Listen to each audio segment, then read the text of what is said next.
Leçon 2. La racine de toute souffrance. Bonjour, bienvenue à une leçon qui est absolument cruciale. Aujourd'hui, nous allons trouver quelle est la cause racine de toute souffrance psychologique humaine. Car il n'y a qu'une cause à toutes les souffrances humaines. Qu'est-ce que la souffrance? Que se passe-t-il exactement lorsque nous souffrons? J'expliquerai cela plus tard dans des leçons futures.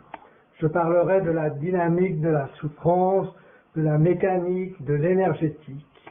Mais à la base, la souffrance est la différence que vous ressentez entre la vibration, l'état de votre soi authentique et l'état ou la vibration de votre soi positionné.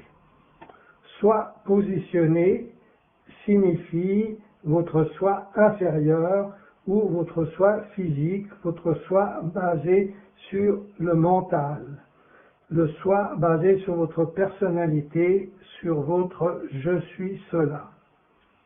Quel que soit le nom que vous voulez donner au sens « je suis cet individu ». Vous ne pouvez pas ne pas avoir la fréquence essentielle de ce que vous êtes réellement.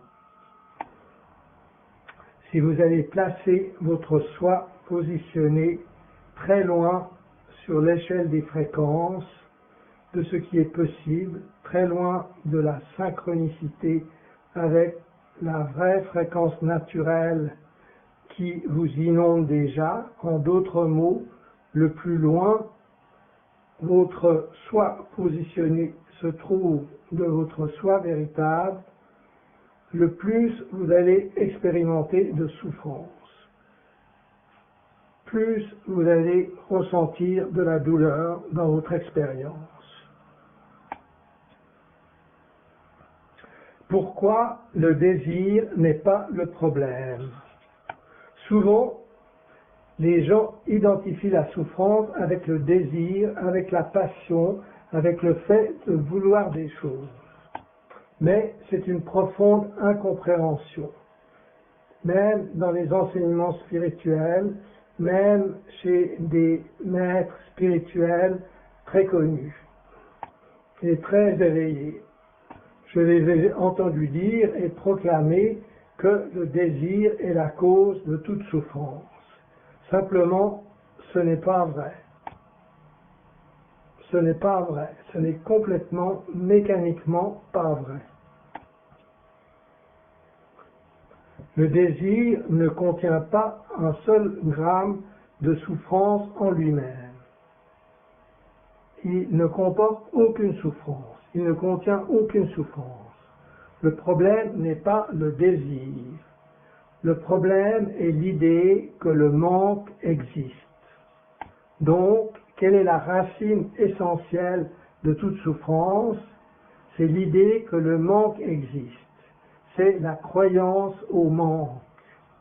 Lorsqu'un désir se présente, nous pensons souvent « Oh, cela signifie de la douleur parce que je ne pourrai pas toujours avoir ce que je désire. » Et si je ne peux pas avoir ce que je désire, si j'ai tellement de passion pour quelque chose, mais que cette chose manque, que cette chose n'est pas là, alors je souffre, alors ça me fait mal, alors je ressens de la douleur. Et ainsi, nous avons très inconsidérément appelé le désir la source de toute souffrance. Alors que réellement, le désir est la source de notre connexion à notre véritable soi. C'est une grave incompréhension et je ne permettrai aucune concession par rapport à cette idée. Le désir n'est pas la cause de la souffrance. Le désir est en fait ce qui vous libère. Le désir est en fait la solution, pas la cause, pas le problème. Alors quel est le problème? Lorsqu'un désir apparaît, lorsque vous vous activez, lorsque votre soi supérieur communique avec vous, Lorsque la fréquence de votre être véritable commence à couler dans l'expérience de votre corps-esprit, c'est merveilleux, c'est ce qui vous aligne avec votre véritable soi. C'est parfait, c'est la solution de toutes les souffrances. Mais ce qui se produit, c'est que nous filtrons ce désir à travers une idée de manque. Nous croyons que nous ne pouvons pas avoir ce que nous désirons, que ce n'est pas possible, que ce n'est pas là, que cela manque, que cela ne pourra jamais se réaliser réellement, etc., etc. Nous croyons en un manque de possibilités, ou peut-être en un manque en nous-mêmes, que nous ne sommes pas dignes. Nous nous disons peut-être, oh, je ne suis pas digne de vouloir cela ou d'obtenir ce que je désire. Je ne suis pas digne de devenir le genre d'être que je désire devenir. Il y a tellement de choses qui m'ont inspiré, mais je ne suis pas digne de ces choses. Ainsi, nous croyons en notre manque de valeur, entre un manque de possibilités, un manque de bien-être ou un manque de la présence de la chose que nous désirons. Ce sont tous des croyances de manque et elles n'ont rien à faire mécaniquement, énergétiquement, structurellement avec l'énergie du désir. Le désir en lui-même est libre. Le désir en lui-même est la passion.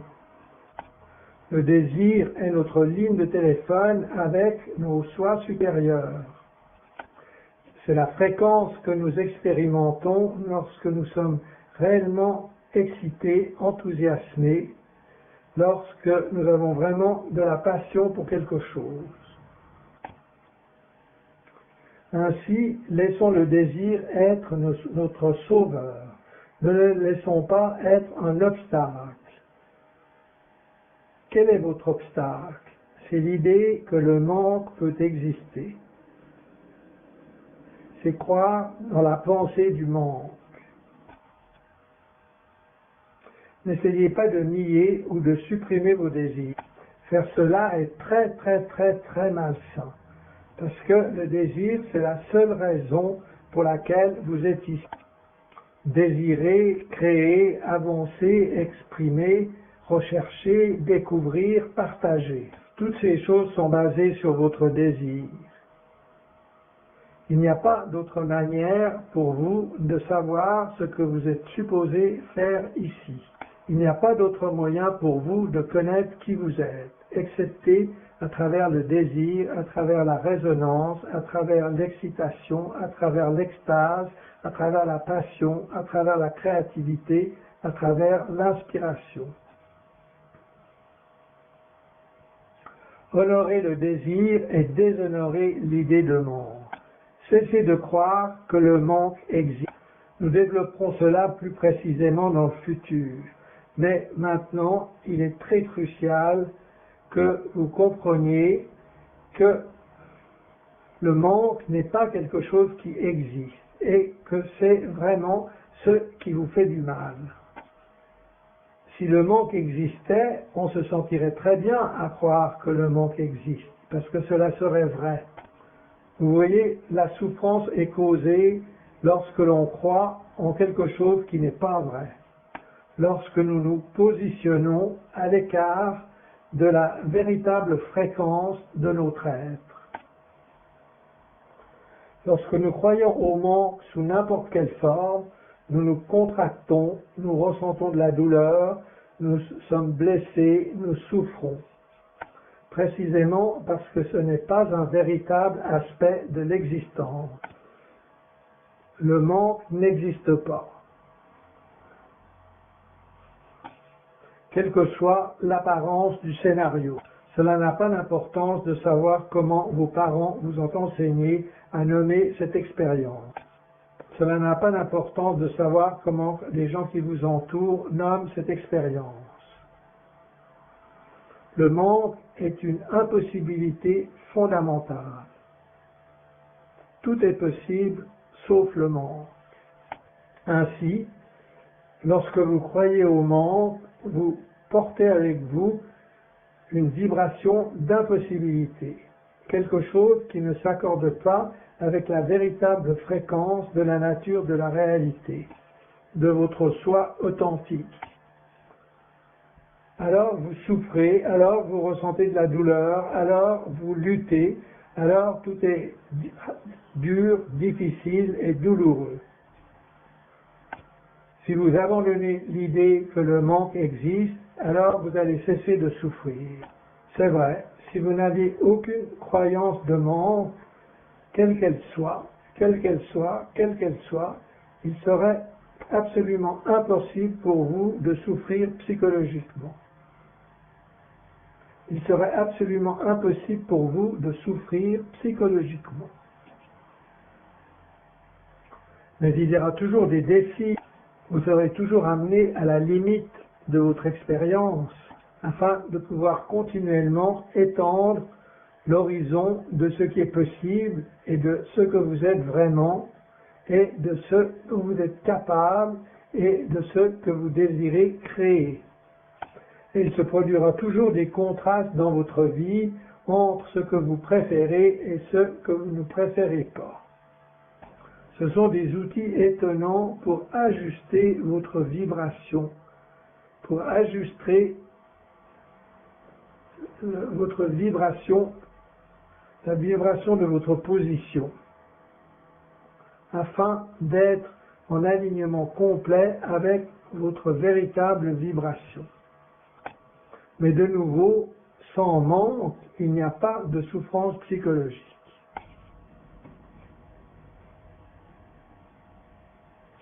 Cessez de suivre vos circonstances physiques. Une chose qui nous trompe souvent et qui crée souvent en nous l'idée que le manque existe vraiment, c'est notre tendance à regarder à l'extérieur, à regarder les circonstances extérieures. Nous regardons la réalité physique et alors, en nous basant sur les objets que nous voyons, nous sommes tentés de dire « cet objet est ici, il n'est pas là-bas, il est dans ma main, il n'est pas dans ta main » ou « il est dans ta main, il n'est pas dans ma main ». En nous basant sur la réalité physique linéaire, qui est seulement une tranche de toutes les réalités parallèles infinies qui existent en même temps dans ce simple moment. Donc, en nous basant simplement sur une tranche de la réalité physique, nous déterminons si quelque chose nous manque ou non. La réalité physique a un but. Elle nous raconte une histoire. Ainsi, nous pouvons conclure qu'il manque une pomme là-bas parce que j'ai une pomme ici. Je l'ai fait passer de ta main dans ma main, alors maintenant tu manques cette pomme. C'est un exemple de base, mais c'est ce que nous faisons constamment. Nous nous référons constamment aux circonstances physiques. Et à partir de ça, nous déterminons si quelque chose nous manque ou non.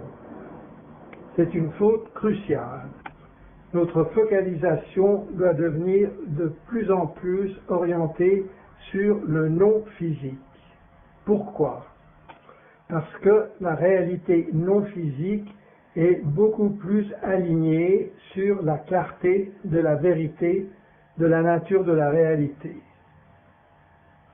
Plus vous êtes orienté sur le physique, et plus vous allez focaliser votre conscience sur cette petite tranche physique très fine et limitée. C'est une seule configuration de l'énergie qui coexiste avec toutes les autres infinies configurations des réalités.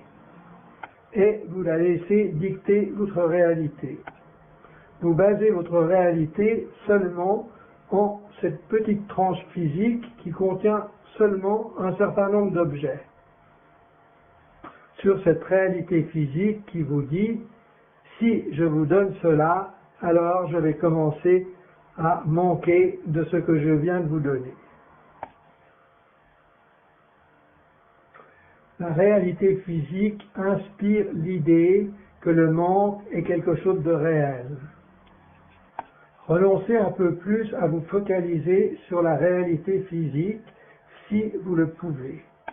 Ne suivez pas les circonstances. Ne regardez pas vos circonstances et alors, basé sur cela, ne croyez pas que quelque chose est soit manque, soit est présent. Sachez que sur le niveau non physique, sur le niveau de l'existence, sur un niveau intemporel, toutes les réalités possibles existent déjà. Elles coexistent. Lorsque vous modifiez votre fréquence, vous modifiez littéralement la réalité. Lorsque vous vous déplacez dans une autre réalité, soudain, il y a deux pommes.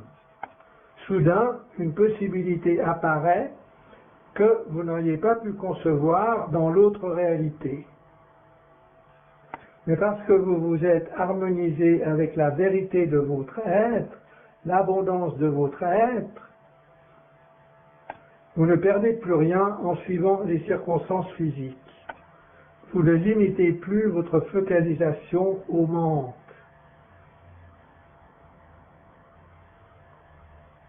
Vous ne souffrez plus parce que vous ne percevez plus aucun manque.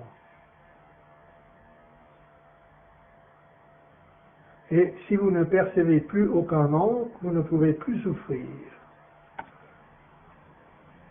Dans cet état de liberté, dans cet état d'amour et d'abondance, vous avez déplacé votre soi positionné, vous l'avez transformé, plutôt votre soi positionné, en une autre réalité, même si elle est physique, qui soudain vous offre les choses que vous désirez. Et c'est simplement parce que vous avez maintenu votre bonheur, quelles que soient les circonstances, quelle que soit la tranche physique. Votre tranche physique vous a indiqué, quel que soit ce que les autres gens vous ont dit à propos de vos circonstances physiques. Les circonstances ne définissent pas le manque, c'est nous qui le faisons. Les circonstances ne définissent pas leur propre manque, c'est nous qui le faisons. En d'autres mots, si vous donnez votre pomme à quelqu'un, vous pouvez vous raconter l'histoire que cette pomme vous manque parce que vous venez de la donner à une autre personne. Ce n'est pas la circonstance qui vous raconte cette histoire. Si vous donnez votre pomme à quelqu'un, cela ne signifie pas que cette pomme vous manque, sauf si c'est vous qui le dites. C'est vous qui décidez de ce que vous dites. Et selon la manière dont vous définissez votre réalité physique, c'est ce que vous allez expérimenter comme votre réalité physique. Si vos définitions sont toujours basées sur l'idée que quelque chose manque, que quelque chose est imparfait, que quelque chose est faux, que quelque chose n'est pas là, ou que vous allez créer beaucoup de souffrance pour vous parce que vous placez votre soi positionné à l'extérieur de votre vraie fréquence, c'est ce que vous allez ressentir. Vous allez souffrir parce que vous ressentez cette distance. Vous ressentez que vous vous êtes éloigné de la maison et vous commencez à désirer retourner à la maison. Ainsi, chaque fois que quelque chose se produit qui semble indiquer un manque, appliquez l'idée de voir au-delà de votre propre définition dans la véritable présence de ce moment. Regardez si la pomme vous parle et vous dit « Oh, maintenant ta main me manque » ou « Maintenant tu ne me possèdes plus, je ne t'appartiens plus ». Y a-t-il quelque chose dans ce scénario physique qui vous indique qu'il y a un manque de quelque chose? Si votre mental était complètement silencieux, que vous n'ayez aucune pensée, aucun mot dans votre esprit, est-ce que vous auriez toujours l'expérience du manque? Que quelqu'un vous a volé votre pomme ou que quelqu'un vous a volé votre argent. Avec zéro pensée, est-ce que vous feriez toujours l'expérience du manque? Est-ce que vous feriez toujours l'expérience de la souffrance? Certainement pas. Je ne dis pas que la solution est de ne pas avoir de pensée. Je veux simplement vous montrer, par l'exemple de l'absence de pensée, que toute votre expérience est générée par la façon dont nous définissons ce que nous voyons. Les circonstances ne définissent pas leur propre manque, c'est nous qui le faisons. Ce que je veux dire, c'est que même dans nos circonstances physiques, même quand des choses semblent nous manquer, vous pouvez toujours retourner la définition. Vous pouvez voir que ce n'est pas vrai. Ce n'est pas d'une évidence qu'il y a un manque. Si c'était une évidence, il y aurait sans cesse des choses qui nous manqueraient. Parce que maintenant, par exemple, vous n'avez pas de fourchette dans votre main. Mais vous ne vous définissez pas de cette façon. Vous ne souffrez pas parce que vous n'avez pas une fourchette à la main. Pourquoi? Parce que ce n'est pas approprié. Pourquoi? Parce que ça ne sert à rien pour le moment d'avoir une fourchette.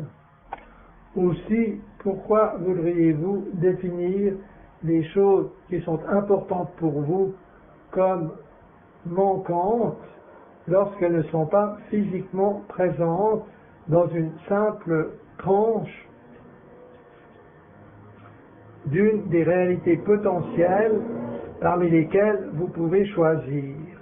Pourquoi vous focalisez sur cette limitation? Pourquoi vous focalisez sur l'idée physique que quelque chose manque? Lorsque d'innombrables réalités manquent au moment présent, vous n'êtes pas conscient de l'infinité de tout ce qui est. Mais ce n'est pas pour ça que quelque chose vous manque.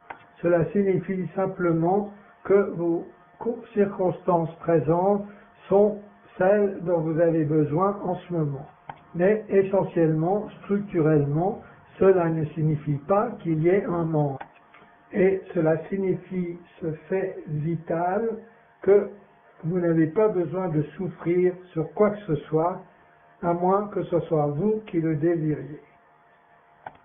De nouveau, le désir n'est pas le problème. Le désir et la passion, même le désir pour des choses, n'est pas le problème. Le problème, c'est que vous définissez un manque alors qu'aucun manque n'est possible dans l'existence. Les devoirs.